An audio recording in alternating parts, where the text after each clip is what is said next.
Hello, we're going to talk about the 5 key points of TBRI, Trust-Based Relational Intervention. These are designed to help children who experience trauma to build trusting relationships and feel safe. Number 1, build connections. Strong, positive relationships is what's important, number 1 key point. How do we do this? Well, when a student acts out, before we conduct discipline, let's take a moment to connect and use gentle talk with the student. Are you okay? I see that you're sad. Is there anything that I can do to help you? Number 2, empathize with the child's feeling. This is need to know the feelings are valid, especially when struggling. They really do need to know this when they've experienced trauma. And how do we do this? Well, when they're upset, we validate. Similar to number 1, when you're building connections, you want to see they're upset. It's hard to de-escalate if you don't feel safe. So if you haven't built that relationship and taken a moment to gentle talk and empathize with the student's feelings, even if you've never experienced divorce or a death in the family or a suicide or abuse, you need to make sure that the student is feeling safe and before you try to de-escalate the situation. Number 3, provide structure and predictability. Students thrive on what to expect in order to feel safe. Their home life may not be very predictable. Each day, each night, each weekend is different. So how do you do this?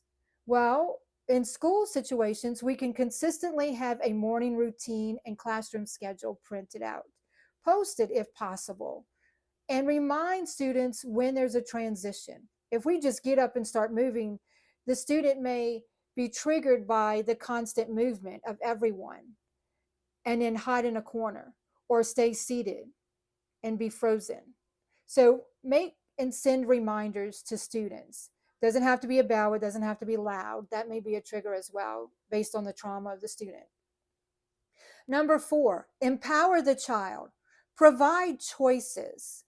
Involve them in the decisions. And I know this is probably something that's going to I might get, backlash from. Well, give them choices. Well, at home, they probably don't. They're told what to do. They're drugged from place to place and they don't have a choice. So in schools, we can provide that choice for them.